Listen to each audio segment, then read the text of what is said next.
Wa Nabi Sa'id Al-Khudri radhiyallahu anhu, dari Abi Sa'id Al-Khudri radhiyallahu anhu, semoga Allah SWT meridai beliau, an Nabi sallallahu alaihi wasallam, dari baginda Nabi Muhammad sallallahu alaihi wasallam, ihtajjatil jannatu wan nar. Surga dan neraka berdebat. Loh, ini berdebat, gimana caranya berdebat? Iya, adu argumentasi. Kata para ulama, memahami hadis semacam ini tidak perlu untuk mentakwili. Sudah berdebat, diskusi. Adu argumentasi. Surga dan neraka. Emang berakal, emang bisa ngomong.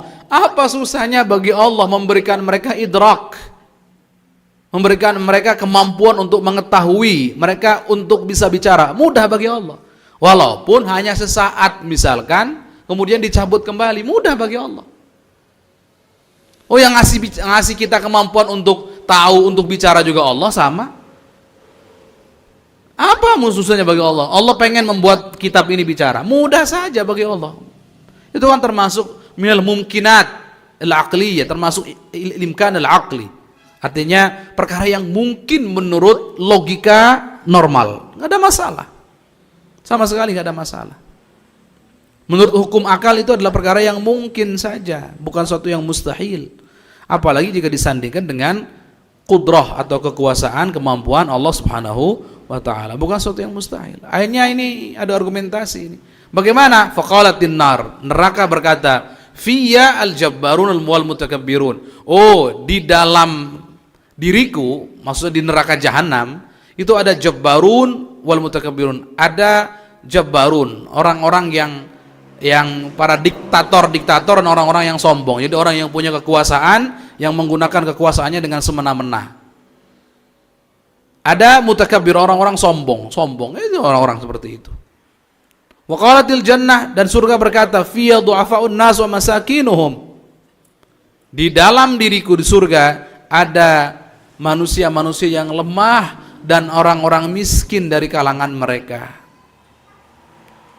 Faqadallahu bainahuma, maka Allah memutuskan antara mereka berdua, innakil jannatu rahmati arhamu biki man asya. Wahai surga, sesungguhnya kamu itu adalah kasih sayangku, perwujudan kasih sayangku. Aku akan menyayangi siapapun yang aku kehendaki. Denganmu, artinya dengan dimasukkan kepadamu. Wa innakin nar, dan kamu wahai neraka, azabi adalah siksaku, perwujudan siksaku. Wa adzibu biki man asya, aku akan siksa siapapun orang yang aku kehendaki. Dengan dimasukkan ke neraka, kepadamu. Walikilaikuma alayya miluha, dan jatah kalian masing-masing akan aku penuhi.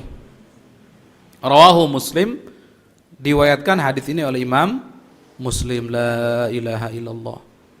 Nah, jadi justru yang kebanyakan di surga itu siapa? Orang-orang lemah, orang-orang miskin. Tapi bukan sekedar miskin. Wahai orang miskin, jangan bangga dulu. Betul, memang di sini disebutkan orang-orang lemah, yang tertindas, yang tidak berdaya, yang serba kekurangan itu, yang tidak dilirik, ya, tidak dianggap oleh orang-orang. Iya, tapi bukan hanya itu. Yang dimaksud di sini kata para ulama, orang-orang lemah yang senantiasa tawadhu, tidak sombong hatinya, merendahkan diri, tawadhu, tetap istiqomah dalam ibadah dan seterusnya. Itu mereka itu. Mereka ini cepat masuk surganya, karena kalau dihisab, apa yang dihisab? Orang-orang fakir itu kalau ditanya, ya, asal ibadahnya benar gitu ya, fakir. Ditanya sama Allah, hari ini kamu misalkan hari Jumat kamu dapat rezeki dari mana? Oh, dapat ya Allah jualan. Dapat berapa? 100.000 ya Allah. 100.000 kamu gunakan untuk apa? Jawabannya untuk nafkah anak istri, itu pun kurang. Kan gitu, selesai. Pertanggung jawabannya selesai. Coba orang kaya, di hari Jumat tanggal sekian tahun sekian kamu dapat rezeki dari mana? Dapat dari korupsi ya Allah. Berapa? 10 miliar misalkan ya Allah. Kamu gunakan untuk apa? Foya-foya. Caranya salah, menggunakannya salah. Masya Allah, double. Makanya orang kaya itu hisabnya panjang. Dari sisi ini nggak enak jadi orang kaya, ya. Dari sisi ini hisabnya panjang, nggak enak bagi orang kaya.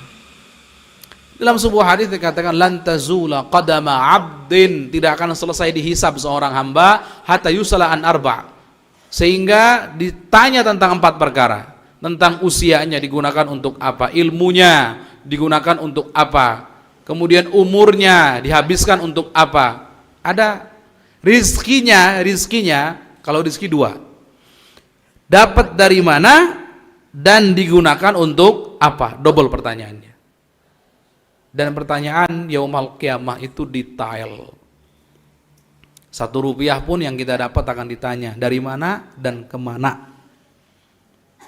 Yang punya triliunan, hati-hati pertanyaannya, Masya Allah, la ilaha illallah. Tapi kalau digunakan di jalan Allah, al-ghaniyus syakir, orang kaya yang bersyukur. Siapa itu? Orang kaya yang menggunakan kekayaannya di jalan Allah, yang hanya menyisakan untuk kebutuhan pribadinya dan keluarganya, sisanya digunakan di jalan Allah. Ini lebih afdal daripada orang miskin yang sabar.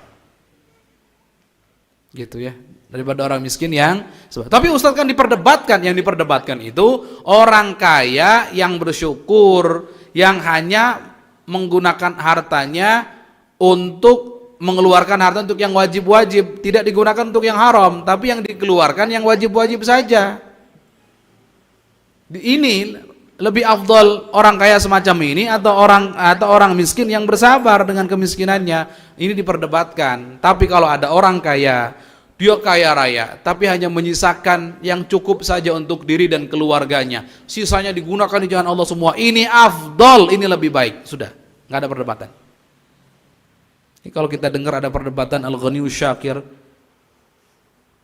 hal huwa afdalu min